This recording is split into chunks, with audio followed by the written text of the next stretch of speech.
Guys, আজকের ভিডিওটা খুবই একটু মজাদায়ক হতে চলেছে। আজকে আমরা বেরিয়ে পড়েছি কতুলপুর টু আমাদের জয়পুর, যেটা জঙ্গল আছে। কতুলপুর টু জয়পুর আমরা আজকে ব্লগ বানাবো। আমরা চলে এসেছি, তো আমরা অলরেডি বগুড়ার অনেকটা কাছাকাছি চলে এসেছি। সময় হয়নি, কতুলপুর থেকে আমরা খুবই একটু ফোর্স স্পিডে বেরিয়ে চলে এসেছি। আমরা এখন যাচ্ছি ধীরে ধীরে, এগিয়ে চলেছি বগুড়ার দিকে। তো আমাদের সাথে থাকুন, আজকে দেখাবো এত দাবদাহ পরিবেশের মধ্যেও বাঁকুড়া জেলার মাঝে, জয়পুরের মাঝে যে আরাম। জয়পুর মানেই একটা প্রাণের শহর বলতে গেলে চলে। সেখানের মধ্যে আপনি পেয়ে যাবেন চাতুর্দিকের গাছপালা, একটা বেশ মনে করিয়ে দেয় আমাদের সেই জঙ্গলের পরিবেশ, যেখানেতে আমরা খুবই আগের জীবনকে কাটিয়ে এসেছি। আমাদের পুরানো দিনের স্মৃতিকে মনে পড়িয়ে দেয়। কেমন ধরনেরই একটা আপনাকে ফেমাস জায়গায় দেখাবো, তো আমাদের সাথে থাকুন। আশা করি সেই জায়গায় আপনাদেরকে ভালোভাবে পৌঁছে আপনাদেরকে আনন্দ দিতে পারবো। Thank you.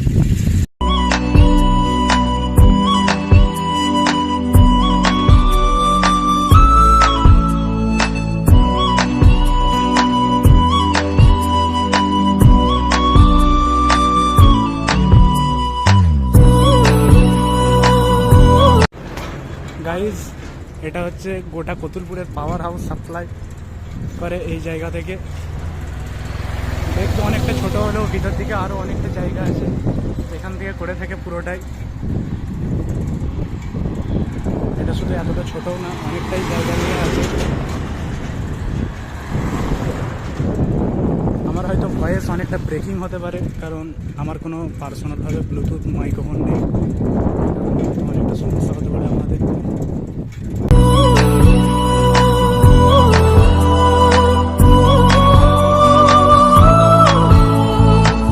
হ্যালো গাইস, এই যে দেখতেই পাচ্ছেন এখন মাথার উপরে আমাদের সূর্য। তো এই মুহূর্তে আমরা জয়পুর থানার মধ্যে ঢুকে গেছি, জয়পুর থানা এরিয়ার মধ্যে। সাইডে সাইডে লরি দাঁড়িয়ে, সূর্যটাকে দেখে মনে হচ্ছে অপরূপভাবে আমাদেরকে আলো দিয়ে নিয়ে যাচ্ছে, এমনই পরিবেশ।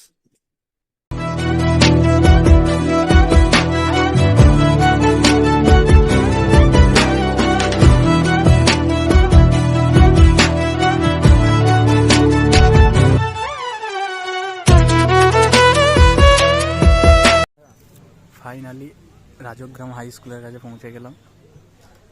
আমাদের একটা করে জুস খাচ্ছি বসে বসে, একটু টায়ার্ড হয়ে গেছি। ওই দিকে তো হাই রোডটা গেছে, ওই দিকটার দিকে আমরা যাব, জয়পুরের কাছে পৌঁছাবো।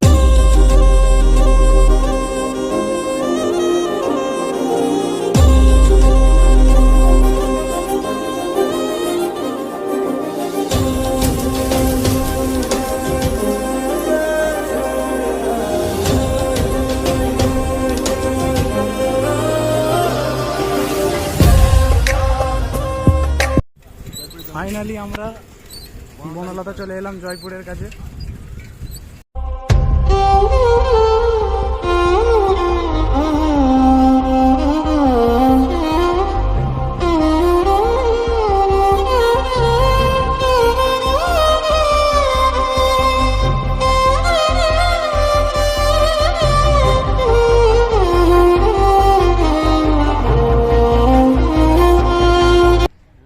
লুকিংটা দেখুন বনলতার ভিতরেতে।